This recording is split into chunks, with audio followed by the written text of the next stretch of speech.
Hi everyone, thank you for joining us and welcome to our reporting masterclass today. For those of you that are here for the first time, welcome. We are Sona, the third generation workforce management software built specifically for social care. So our mission is to build technology that makes a genuine difference to the lives of care managers and staff. And we work with the likes of iVolve, United Response, Yorkshire Care Group, Kishmill, Active Prospects, Community Integrated Care, Liaise, Greensleeves, and many, many more. And our speaker today is our BI analyst, Priscilla, and we're really excited to have her here. Before I hand over to Priscilla, I'll do some very quick housekeeping.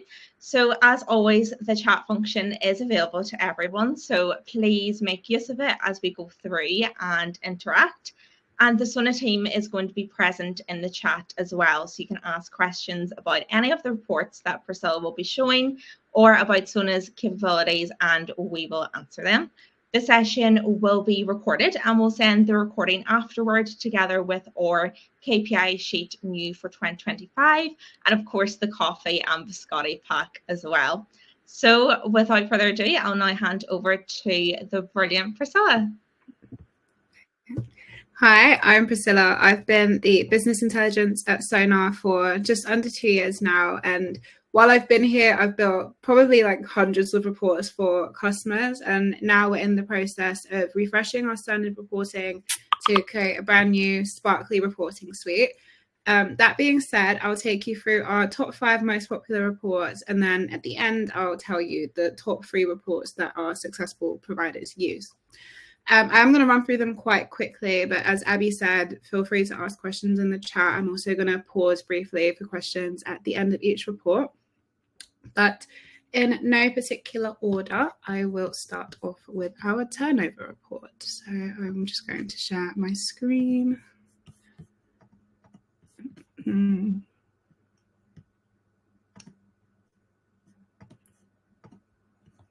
Okay, hopefully that's visible to everyone. So this is our turnover report, and the main function of this report is to monitor employee retention effectively, and it highlights data like headcount changes, new hires, leavers, employee turnover, and stability index in an accessible format. And you can customize the period of analysis using these 2 filters here. But for the purpose of the demo, I'm going to leave it at the default, which, as you can see from this box here showing which dates it's analyzing, it defaults to the previous month. So starting in the Overview tab, this highlights top-level KPIs, including headcount, which you can see here, new starters, leavers, overall turnover percentage for the duration of the period. And also there are 2 bar charts showing the new starters and leavers for each location. And this snapshot is useful to help HR and leadership teams quickly gauge an overall workforce stability picture before transitioning into the drill downs in the following tabs. So the next 2 tabs we have are the new starters and the leavers tabs, and these are essentially the same but pointing at 2 different sources of data. I'm just going to slowly scroll through it before I head back to the new starters tab and explain to you what each chart does. Okay, so at the top of each report, we have the total number of starters and leavers, the number of and percentage of bad hires, and a chart that shows you the distribution of new starters and leavers by a parameter that you can select, which I will come back to. These are supported by the raw data table, which gives you the details for each of the starters and leavers. And then there's also a chart at the bottom that tells you the trend in starters and leavers over the last 12 months. You can change the date aggregation on this chart using this filter here. So at the moment, we've got it to monthly. You can also choose weekly. You can choose quarterly. I'm going to set to weekly for now.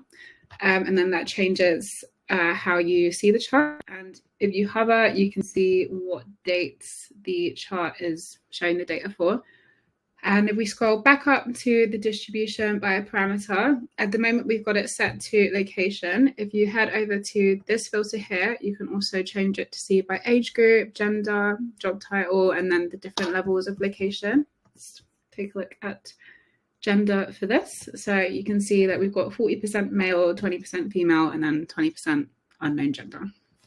And then in the leavers tab, we have an additional chart which shows you the average length of service that an employee has before leaving, so that you can get an idea of how long, roughly on average, somebody stays before leaving the company. And also you can see that we have our bad hire count and percentage, and that you can also customize to whatever your bad hire criteria is. So by default, we've got it at 60 days. So we've got one bad hire, as you can see here, as Naomi Lee has only worked 1 day in 21 months. If I was to change this to, say, 30 days, then we would have no bad hires because nobody here has worked less than 30 days. So in the next tab, we have turnover, which the first chart gives you the turnover, average headcount, leavers and starters for each location. By default, it's ordered by the name of each location, but if you would like to see locations with the highest or lowest turnover, you could easily find that by flipping the ordering using this column over here. So we can see that the location with the most turnover is Chichester Care Home. And then if we scroll down, we have the stability index, which is a measure that gives you an idea of how your employees are being retained. So it is the ratio of the employees with with more than 1 year of service compared to those with less than 12 months of service, to show you what ratio of your experienced workers are being retained. And in the final chart, we have the overall view of turnover in the last 12 months. That includes average headcount, starters, leavers, and percentage turnover. And just like the other chart, you can also change the date aggregations. At the moment, we've got it on weekly. You could also, again, do monthly, quarterly. Let's update it to monthly rolling for this demo. And then you can see your monthly rolling turnover, headcount, and see how it's grown in the past 12 months. And in the final tab, we have employees with no manager. As you can see, we have no results here at the moment because luckily at Sona, we've had no managers that have left. But if it was to be populated, you would see which employees currently have no manager, and that is great for allowing you to take quick action to either replace the manager or provide some interim support for the employees that don't have a manager currently. So as I mentioned, ran through that quite quickly. I'm just going to head over to the chat and check if there are any questions. Nope, none yet. Before I move on, are there any questions regarding our turnover report? I'll give it about 2 seconds.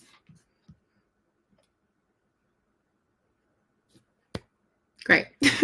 Okay, moving on. So next is our contracted hours report. And similarly to the turnover report, the first two tabs are relatively the same, but they point at two different sources of data. So in our first tab, we have the comparison of rostered hours, to the hours of contracts. And in the second tab, we have the clocked hours versus the contracted hours. Clocked hours being hours that have been worked, and rostered hours being hours that are scheduled to work. So again, let me run through the contracted hours tab and basically show you the entire report before I run through in detail the rostered tab. And heading back over to the first tab. So each tab starts with the high level total of rostered hours to clocked hours alongside a progress bar, which shows you how far you are from reaching the staffing level that you've set using your contracted hours, essentially. And then next we have another dynamic chart which shows you the comparison of rostered to contracted hours for each location. And you can also change the location level using this chart here. You can also do it by job title or contract type. So let's have a look at contract type for this one. Yeah, so that shows you that obviously no bank workers have any rostered hours for this period, which defaults to the current week. Below this, we have our breakdown by employee of how many hours they've been scheduled to work versus how many hours they're contracted to work, alongside color-coded variants to tell you whether they're over or under their contracted hours. Here, most people are under. If we switch it, then you can see that some are over, some are just right, and a lot more are under. These two charts also tell you the total number of hours that employees have that are scheduled over their contracted hours. And this one tells you how many hours that employees have that are scheduled under their contracted hours. Ooh. And our dashboards do refresh periodically just to make sure that they are up to date. So I will let this finish loading and take you through the last chart. Right. And then we have our rostered hours for 0-hour staff. As we saw in the first bar chart, none of our bank staff have any rostered hours at the moment. So it's all showing zeros. And then we have our rostered hours outside of contract. So in the rostered hours, we can see that no one has any hours that are rostered that don't meet their contract. But if we go over to the clocked hours tab,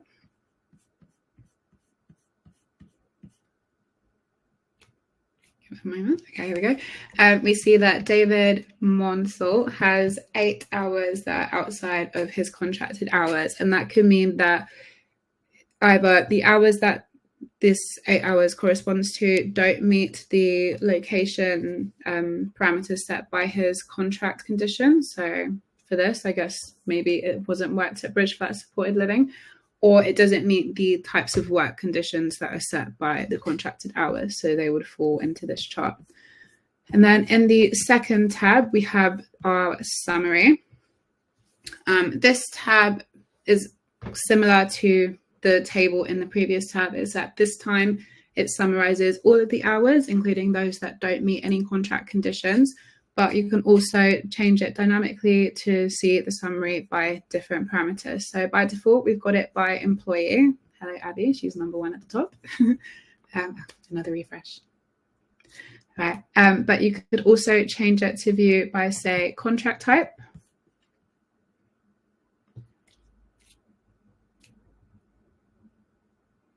And it will tell you the variance in each each contract type and the variance that's associated with it, both for rostered and clocked hours. And the last tab we have is our instant counter, which is my personal favorite tab in this report. So the instant counter is useful for tracking the frequency and distribution of hours over a period of weeks that you can customize using this filter here. So by default, we have it set to 13. You can also change which date you would like these 13 weeks to start from. So at the moment, we have it to from 13 weeks from the current week. So the maximum week you should see here is the start of this week, but you could change that to whatever you choose to change it to. And then this table here gives you a sum of how many hours an employee has worked in each week over the last 13 weeks.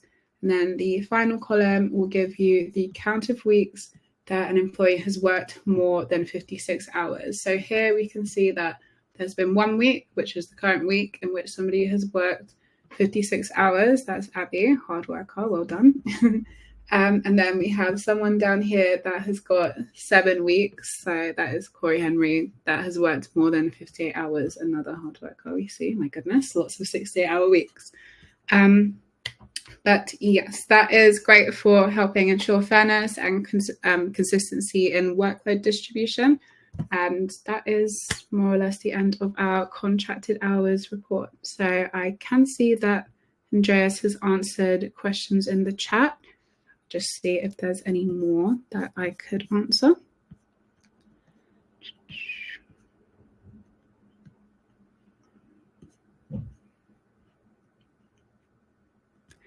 Oh yes, Andreas has answered. These are all standard dashboards.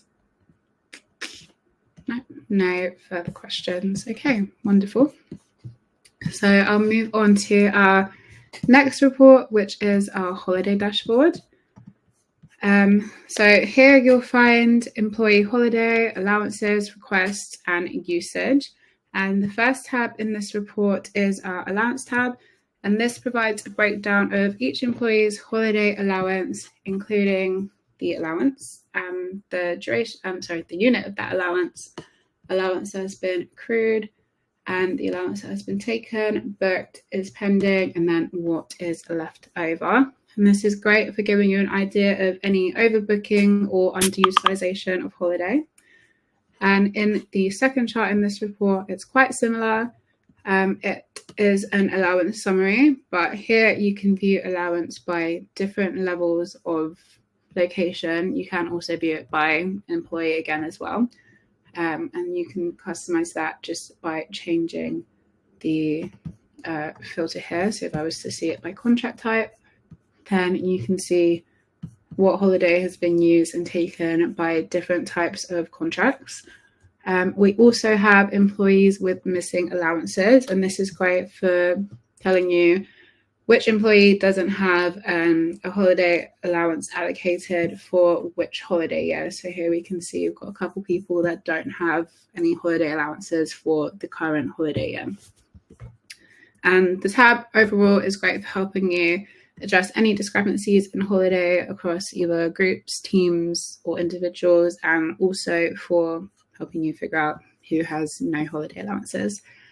Then we have the requests tab, and here you will see a table of all employee holiday requests, including their duration, status, any allowance that has been used over the duration of that request, what holiday types they are, and also they're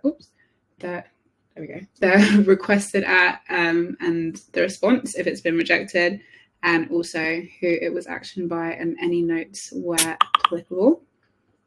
And then in the second table in this report, we have employees that are currently on holiday. So here we can see that Andre Banks is on holiday and is returning on the 16th of December. So this is slightly more straightforward than the previous two reports we've seen, but again, I can see that Andreas has been answering questions in the chat. I would just have a quick look to see if there's anything else.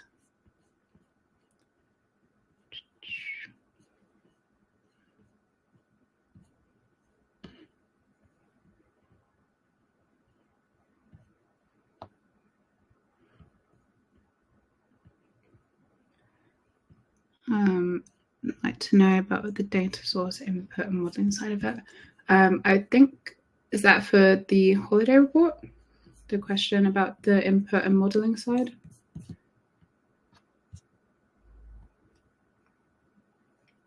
Yes, right.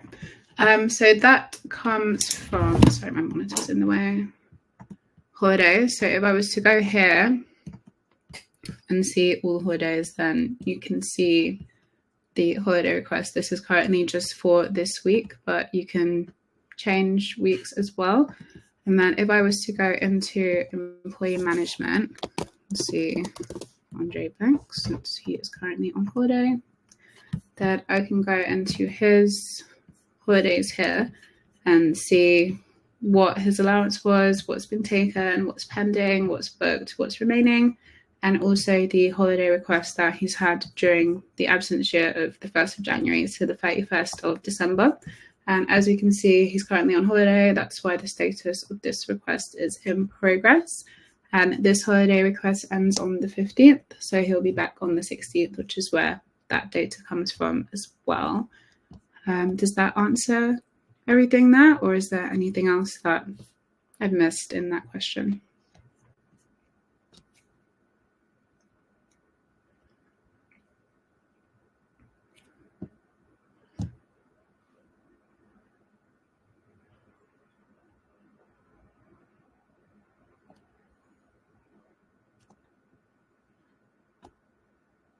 Okay, just going to wait for them to finish typing and now back to the holiday dashboard.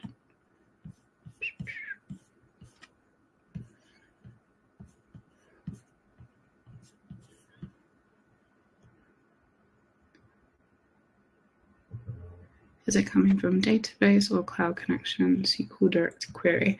It comes from our database. We use BigQuery for this report. Andreas, any further? Andreas builds our report models, so he'd probably be able to answer that better than I.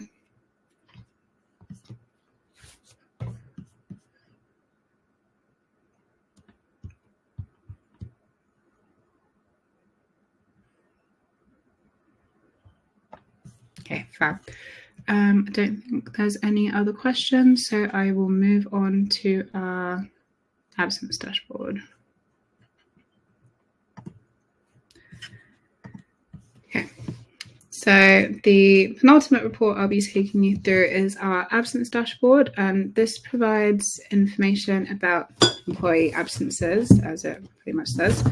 And then the first tab here is our statistics and data tab, and it will tell you firstly which employees are currently absent. So we can see that we've got 3 people absent, including Andre Banks, who we just saw in the holiday report is currently on annual leave.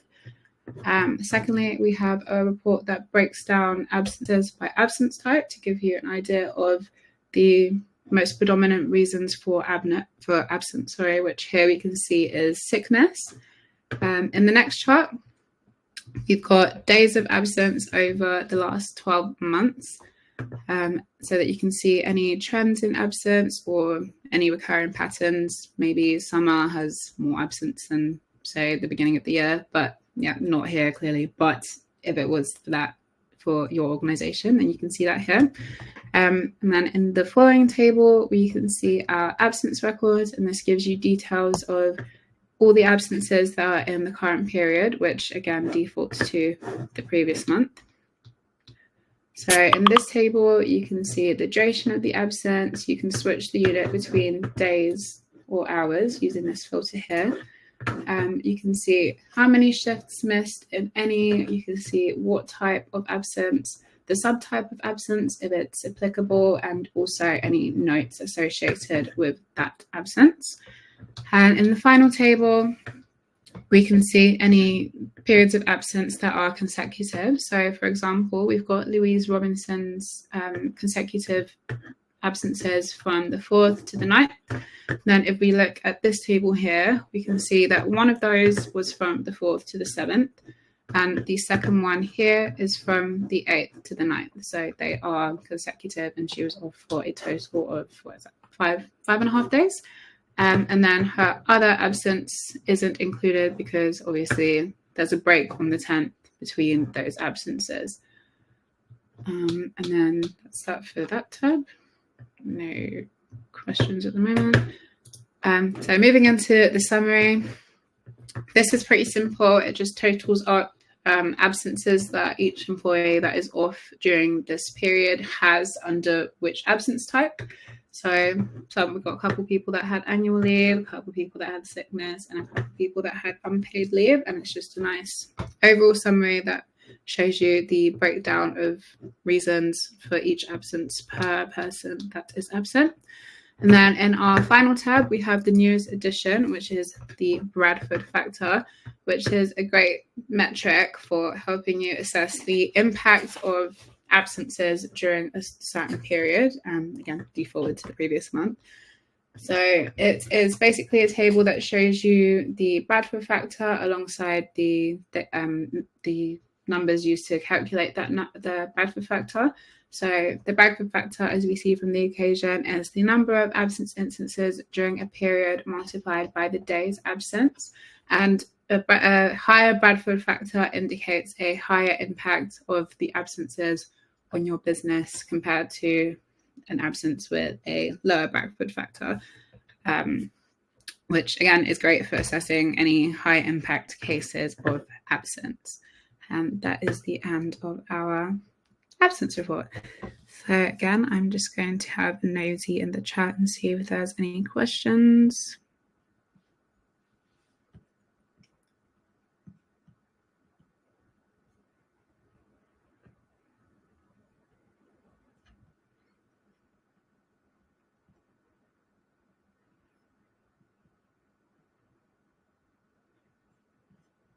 Okay, Andreas has seemed to answer any questions I can see in the chat at the moment. Are there any other questions before I move on to our final report and then reveal to you what the top 3 reports are that our successful providers have been using? At 2 seconds, I have no coffee, as Ben likes to do 2 sips of coffee, so I'm just going to pretend sip.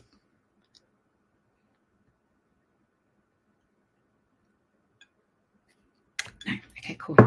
Right, so moving on to our last report, I did see it mentioned in the chat earlier, and as you can probably see from the preview at the top, it's our agency usage dashboard. So fun fact, this is one of my favorite dashboard. It has a special place in my heart because this is one of the first reports I worked on when I first joined Sona. And the agency report provides detailed insights into the use of agency workers across the organization. It tracks metrics like total hours worked, the reasons for the agency usage, the most frequently used workers in agencies, and also trends over time. We've got, similar to some of the reports we've seen before, 2 tabs that are essentially the same in terms of their charts, but point at 2 different types of data. So we've got one tab for sleep-ins, and this defaults to the count of shifts because sleep-ins are usually, as far as we know, treated as instances. And then we have regular shifts, which is basically any shifts that are not sleep-ins that are shown in hours. So again, in the sleep-ins tab, I'm just going to scroll through so that you can see what each tab has in terms of charts, and then in the other tab I will talk through them.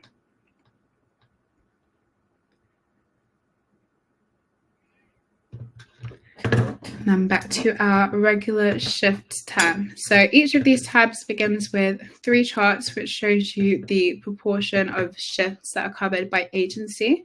So here we can see out of roughly 2.5k hours of shifts, we have 24 hours that are covered by agency, which is approximately 1%, which this gauge tells you here.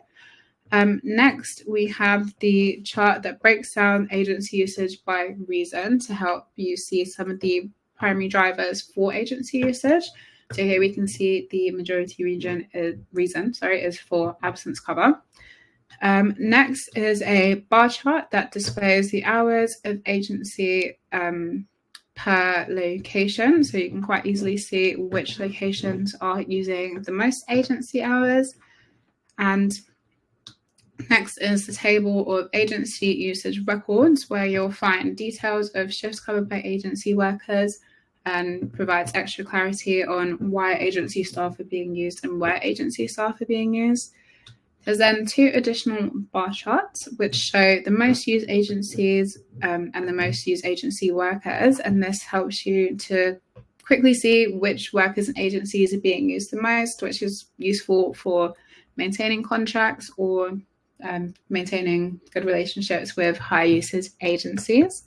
And lastly, you will see the trend in your agency usage over the last 3 months, which is great for providing insights into seasonality, as well as identifying trends and seeing the success of any agency reduction efforts. And moving on to our last tab in the agency report, we have a time period comparison. And this report essentially compares the agency across different time periods to help you identify trends. You can switch between seeing the reference periods in either the month or the week. For this demo, we're going to leave it at month. And in the first 3 charts here, you can see the dates that correspond to each period. So currently we're looking at the current month, which is December. Then we've got the previous month and the last 4 periods, which would be the last 4 months.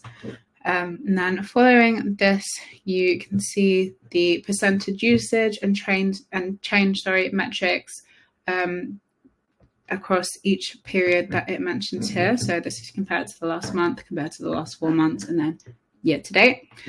And then this is great for seeing the progress in terms of any agency usage reduction efforts. And then Finally, there is the agency usage analysis table, which compares the usage across locations for each of the time periods that I mentioned above here. And it highlights any increases or decreases, making it a great tool for managing agency staff usage or reducing any costs.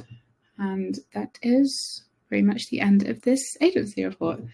So are there any questions on this or any of the reports that I've mentioned so far?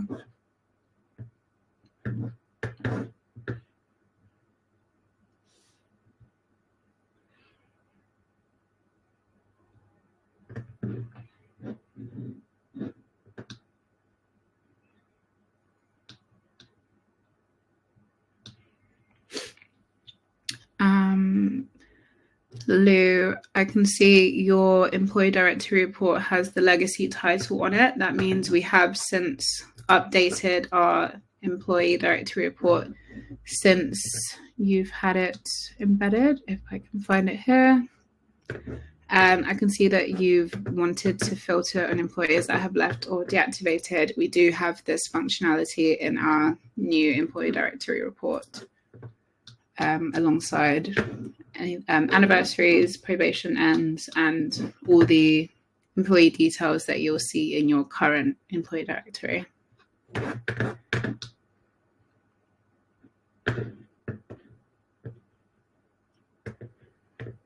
Thank you, Russ. I do love the agency report.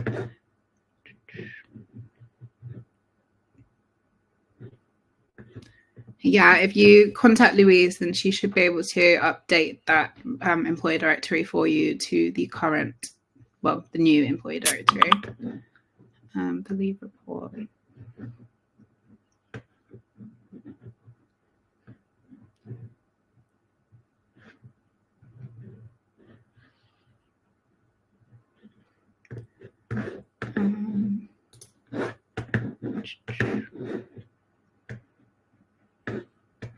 So I think we have just one more question from Ross about updates. Updates flow through, do they have to be manually requested?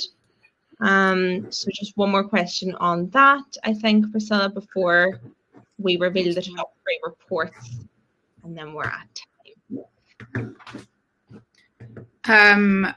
As we update our reports, account managers will slowly start to update them on your behalf, so you won't need to request them. But there is quite a backlog in terms of reports that have been released and how many customers each customer manager has to handle. So it might take a moment before they get to you sometimes.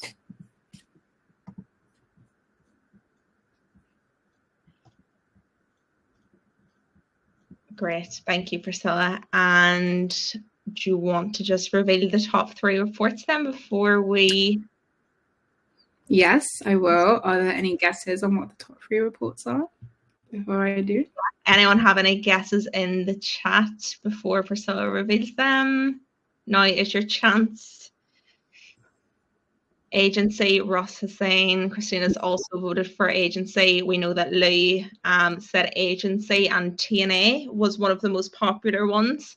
Absence. Nice. Okay. So in 3rd place, we have our holiday report as the most used report. In 2nd place, we have our absence report. And in 1st place is actually our contracted hours report. So agency was 4th, just missed the mark. Not it. Well, there you go, everyone. Thank you so much. Well, thank you so much for that, Priscilla. That has been extremely helpful, and thank you everyone for joining today as well and interacting in the chat. We are slightly over time, but as we mentioned, you will receive the recording afterwards today, so please do share that with your colleagues as well, and hopefully we will see you at our next webinar, which is on the 22nd of January. I think Christina is going to pop a link in the chat for you to sign up to that also. So that's all around how to purchase tech for social care going into 2025. We've some great guests joining us on that as well. We've Debbie Price, CEO of Coverage Care, who recently went through a rigorous selection process for HR and scheduling, as well as Ruth Hallett, Head of Change at United Response, who is an expert on how to future-proof your tech stack. So shaping up to be a great webinar for January as well. Hopefully see you all there. Thanks very much, everyone, and I hope you have a lovely afternoon. Bye now. Cool. Bye-bye.